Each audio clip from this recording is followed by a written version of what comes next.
মদনপুর আন্দিরপাড় যুব সমাজের উদ্যোগে ব্যাডমিন্টন টুর্নামেন্টের ফাইনাল খেলা অনুষ্ঠিত হয়েছে।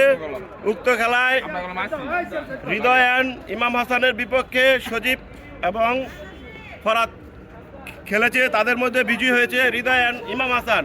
এই খেলায় ভালো খেলে সবার মন জয় করে ম্যান অফ দ্য ম্যাচ পেয়েছে ইমাম হাসান।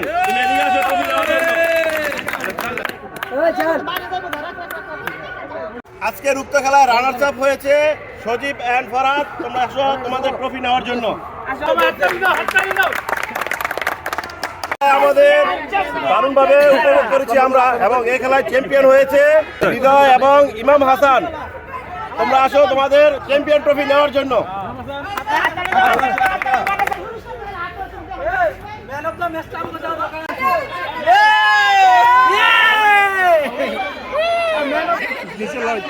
ইমাম হাসান